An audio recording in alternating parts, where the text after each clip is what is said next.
तो आज का टॉपिक है बेनिफिट्स ऑफ राइटिंग या लिखने के फायदे। इस पे बात होगी, लेकिन आगे जाने से पहले प्लीज चैनल को सब्सक्राइब कीजिए। इस चैनल पे मैं डेली वीडियोस बनाती हूँ, तो हो सकता है कोई बात आपके काम आ जाए। मुझसे कुछ हेल्प चाहिए हो तो कॉल सेशन बुक कीजिए, उसकी डिटेल्स भी आपको इंस्टा पे मिल जाएंगी। बज़ाहिर मामूली सी आदत है कि लोगों को लिखने की आदत होती है। कुछ लोग डेली अपनी जो भी उनका जो कुछ हुआ है उनके साथ सुबह से शाम तक जो उन्होंने काम किया है, जो अचीव किया है, जो सोचा है, जो करना चाहते थे और नहीं हुआ, या किसी ने कोई बात कह दी या गुस्सा आया कुछ, वो लिखते हैं उस सिचुएशन को जो भी उनके डेली की होती है। और कुछ लोग होते हैं जिनकी स्किल्स इससे कहीं ज़्यादा होती है, वो लोगों के मुतालिक या लोगों की कहानियाँ लिखते हैं या सिचुएशंस लिखते हैं, अफसाने लिखते हैं, पोएट्री लिखते हैं। सबकी अपनी अपनी दिलचस्पियाँ हैं। कुछ को अच्छा लिखना आता है तो वो इससे भी ज़्यादा उसे नावल का या अफसाने की शक्ल दे देते हैं। लेकिन लिखने के ये सब चीज़ें जो लोग लिखते हैं वो इन चीज़ों से बहुत कुछ सीखते भी हैं। खाली ये नहीं कि वो लिख के भूल जाते हैं या लिख के लोगों को फ़ायदा पहुंचाते हैं। मतलब जो लोग किताबें लिखते हैं वो लोगों को खाली फ़ायदा नहीं पहुंचाते, उनकी अपनी ज़ात को भी इस चीज़ से बहुत फ़ायदा होता है।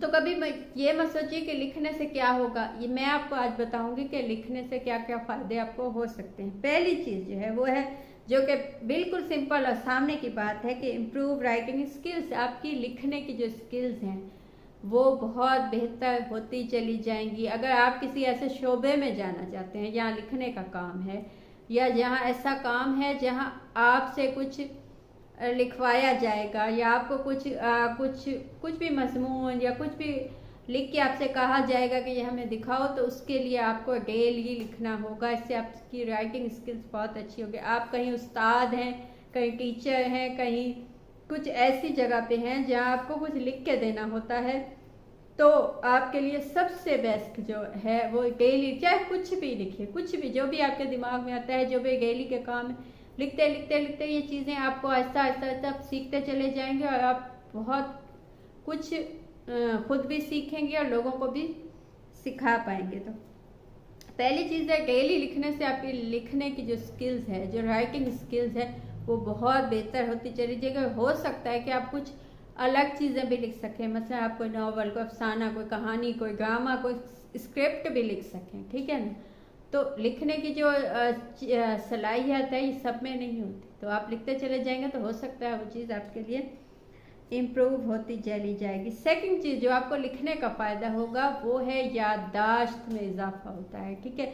मैं अपना आपको बताऊँ, मेरे साथ ये होता है कि मैं बहुत जल्दी चीज़ें भूल जाती हूँ, लेकिन जो चीज़ मैं लिख लेती हूँ वो मुझे याद हो जाती है। ये हमेशा होता है, तो स्कूल में भी, कॉलेज में भी, उसके बाद भी, यानी जब भी मुझे लगता है कि कोई चीज़ मैं भूल जाऊंगी तो वो मैं लिख लेती हूँ, और जब मैं लिख लेती हूँ तब वो मुझे कभी नहीं भूलती, और मैं लिखी हुई चीज़ को कभी खोल के देखती भी नहीं हूँ कि मैंने वो लिखा था, क्योंकि वो दिमाग में बैठ जाती है। और जब हम स्कूल में थे, बचपन में, हमें ये सिखाया जाता था, टीचर्स कहती थी कि ये इतनी दफ़ा ये चीज़ लिख लो तो तुम्हें याद हो जाएगी।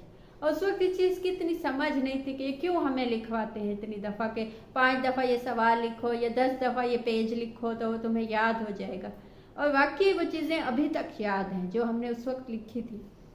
तो लिखने के लिए लिखने की जो सबसे अच्छा फ़ायदा है और सबसे काम आने वाली चीज़ है वो ये कि आपकी याददाश्त अच्छी होती चली जाती है। आपको वो चीज़ें याद रह जाती हैं। डेली की कामों में अगर आप चीज़ें भूलने लगते हैं या काम भूल जाते हैं, या जो भी आपके ऊपर काम है आप कंफ्यूज हो जाते हैं, तो आप उसे लिख लीजिए कि पहले ये काम, उसके बाद ये काम, या ये चीज़ लानी है या ये चीज़ बनानी है। तो क्या होता है कि उससे आपकी याददाश्त तेज़ होने लगती है, याददाश्त अच्छी हो जाती है।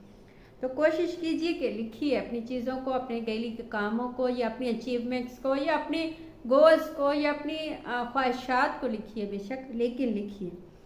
Third cheese, clarify your thinking, जो बहुत एक अजीब सी बात है, लेकिन ये है कि हम जो सोचते हैं उसे भी हम समझते नहीं हैं। अच्छा, हम बाज़ औक़ात कुछ सोच रहे होते हैं, कोई इंसान ऐसा नहीं है जो किसी वक्त ना सोचे। जब हम सोते हैं तब भी कहीं ना कहीं दिमाग में कुछ सोचें होती हैं, जब भी वो ख्वाब बन के सामने आती हैं। तो जब हम सोचते हैं, अब 24 घंटे ही सोचते हैं, दिमाग ऐसी चीज़ें चलती चली जाती। लेकिन कोई आपसे पूछे कि आपने दिन भर क्या सोचा, तो शायद आप ना बता पाए, या खुद भी उस चीज़ को ना समझ पाए कि आपने क्यों सोचा या क्या सोचा। लेकिन जब आप उसे लिखने लगते हैं तब आपको खुद को समझ आने लगती है कि आप क्या सोचते हैं और क्यों सोचते हैं। ठीक है ना, आपके सामने आपकी थिंकिंग वाज़ेह होने लगती है, और आप ऐसे क्यों सोचते हैं, ये चीज़ आपने क्यों सोची, इस चीज़ का क्या मकसद है, आप ज़िंदगी में क्या चाहते हैं, क्या चीज़ आपको वाकई खुशी देती है, क्या चीज़ आपको खुशी नहीं देती, क्या चीज़ आपको तकलीफ़ देती है, क्या चीज़ आपको अजियत देती है, ये सब आपको खुद को समझ आने लगता है। और जब हम अपने आप को समझने लगते हैं तो हमें ज़िंदगी जीने में आसानी हो जाती है, तब हमें फ़ैसला लेने में आसानी हो जाती है। मसलन किसी इंसान के मुतालिक आप अगर कन्फ्यूज़ हैं कि आपकी लाइफ में उसको आना चाहिए या नहीं आना चाहिए, उसे आपका बनना चाहिए या नहीं बनना चाहिए, या आपने उसे अपनाना है कि नहीं, तो उसके मुतालिक आप क्या सोचते हैं वो लिखिए। जब वो लिखेंगे तब आपको समझ आ जाएगा कि कितने फ़ीसद आपको वो अच्छा लगता है, कितने फ़ीसद वो अच्छा नहीं लगता। अब समझने लगेंगे अपनी सिचुएशन को।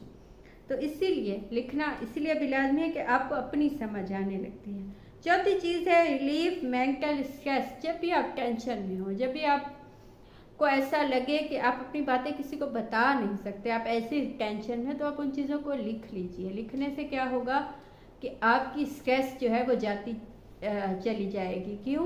क्योंकि बाज़ औक़ात हम कुछ बातें ऐसी होती हैं जो सबको नहीं बता सकते, या बताना चाहते भी हैं लेकिन सामने वाला बाज़ औक़ात बता भी देते, लेकिन सामने वाला समझता नहीं है। तो ऐसी सिचुएशन में उन चीज़ों को लिखिए तो आपको ऐसा फील होगा जैसे आपने किसी को बता दिया। आपको स्ट्रेस भी आपकी चली जाएगी, और वो बातें या वो चीज़ें किसी तक पहुँचेंगी नहीं। इसी खौफ से हम किसी को कुछ नहीं बताते ना, कि शायद वो हमें जज कर लेगा या हमें गलत समझेगा या वो किसी को बता देगा। और ऐसा होता भी है कि बाज़ औक़ात हम बहुत से क्लोज़ दोस्तों को भी अपनी बातें बता देते हैं, लेकिन बाद में फिर मसले मसाइल हो जाते हैं, क्योंकि वो बातें निकल जाती हैं कहीं ना कहीं। तो उससे अच्छा आप लिख लीजिए। और पांचवी चीज़ है इम्प्रूव मेंटल हेल्थ। अच्छी दिमाग के लिए और अच्छी दिमागी सेहत के लिए, मेंटल हेल्थ के लिए आपको लिखना लाजमी है। ये डेली का ऐसा काम है जो आपकी मेंटल हेल्थ को निकाल देगा, आपकी मेंटल हेल्थ को मतलब अच्छा बना देगा, स्ट्रेस को निकाल देगा, आपको जहनी सुकून देगा। आप दिन के 10 मिनट शाम में या सोने से पहले 10 मिनट या 5 मिनट निकाल के जो भी आपने सोचा या जो भी आप सोच रहे हैं उस वक्त वो लिख लीजिए, ताकि आपकी मेंटल हेल्थ भी अच्छी हो सके। तो ये थी आज की बात। आपको कुछ अच्छा लगा हो, मुझसे पूछना हो या बताना हो तो कमेंट कीजिए या इंस्टा पे मैसेज कीजिए। कॉल सेशन बुक कीजिए, उसकी डिटेल्स भी आपको इंस्टा पे मिल जाएंगी। Thank you.